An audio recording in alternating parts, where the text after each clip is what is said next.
बिहार में मौजूदा महागठबंधन टूटने और एनडीए की सत्ता में वापसी को लेकर अटकलें अब तेज हो चली है। दरअसल माना तो ये जा रहा है कि सीएम नीतीश की पार्टी जेडीयू एनडीए में वापसी करेगी और बीजेपी के साथ मिलकर राज्य में सरकार बनाएगी। सूत्रों की माने तो बीजेपी अपने पास सीएम पोस्ट रखना चाहती है, जबकि जेडीयू को डिप्टी सीएम का पद देना चाहती है, लेकिन नीतीश बाबू अपने पास सीएम का पद रखना चाहते हैं। उधर विधानसभा भंग करने के प्रस्ताव पर गंभीर रूप से विचार विमर्श भी चल रहा है।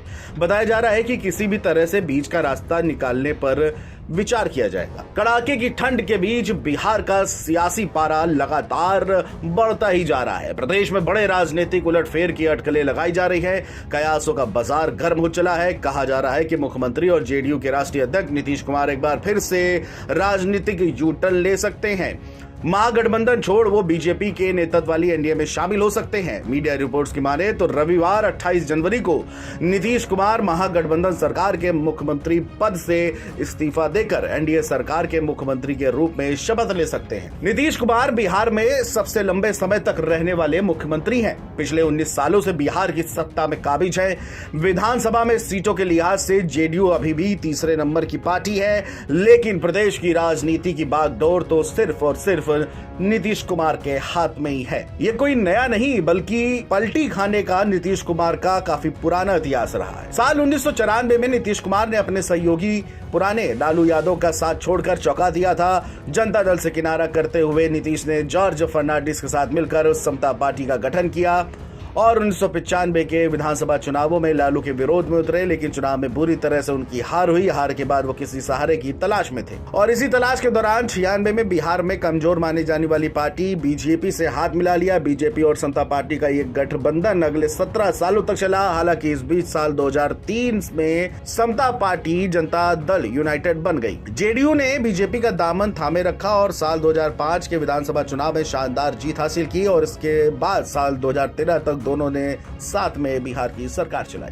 साल 2013 में बीजेपी ने लोकसभा चुनाव 2014 के लिए नरेंद्र मोदी को पीएम पद का उम्मीदवार घोषित कर दिया तो नीतीश कुमार को ये रास नहीं आया और उन्होंने बीजेपी से 17 साल पुराना गठबंधन तोड़ दिया। दरअसल मोदी से नीतीश कुमार के वैचारिक मतभेद काफी पुराने हैं। राजद के सहयोग से सरकार चला रहे नीतीश कुमार ने लोकसभा चुनाव में करारी हार के बाद मुख्यमंत्री पद से इस्तीफा दे दिया और कुर्सी अपनी सरकार के मंत्री और दलित नेता जीतन राम मांझी को सौंप दी। वे खुद बिहार विधानसभा चुनाव 2015 की तैयारी में जुट गए। इसके बाद लोकसभा चुनाव 2014 में बीजेपी से पटकनी खा चुके नीतीश कुमार ने साल 2015 में पुराने सहयोगी लालू यादव और कांग्रेस के साथ महागठबंधन बनाकर विधानसभा चुनाव लड़ा। इस चुनाव में आरजेडी जेडीयू से सबसे ज्यादा सीट लेकर आई। बावजूद इसके नीतीश कुमार मुख्यमंत्री बने और लालू प्रसाद यादव के बेटे छोटे बेटे तेजस्वी यादव मुख्यमंत्री और बड़े बेटे तेज प्रताप यादव स्वास्थ्य मंत्री बने। 20 महीने तक दो पुराने साथियों की सरकार एकदम ठीक चलती रही, लेकिन 17 में दोनों पार्टियों में खटपट शुरू हो चली।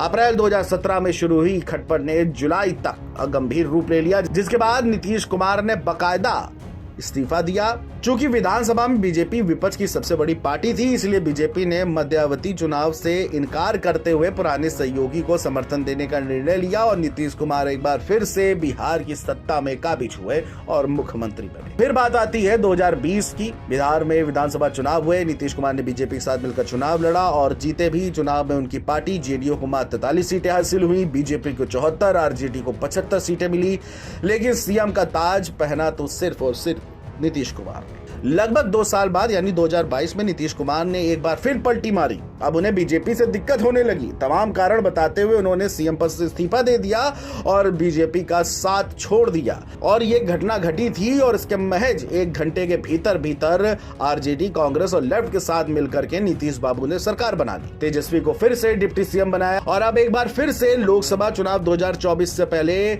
नीतीश कुमार को फिर से दिक्कत होने लगी है। मौजूदा स्थिति के अनुसार नीतीश बाबू फिर से एक बार पलटी मार करके आरजेडी और लेफ्ट और इसके साथ ही साथ कांग्रेस यानी महागठबंधन का साथ छोड़ करके एनडीए वाली बीजेपी सरकार के साथ हाथ मिला सकते हैं। हालांकि बात वही फंसी पड़ी है कि पिछली बार धोखा खा करके बीजेपी इस बार स्थिति जो है वो काफी अलग है, लेकिन अगर ऐसा हुआ तो नीतीश बाबू का इतिहास पलटी मारने का एक बार फिर से एक नया अध्याय जुड़ जाएगा।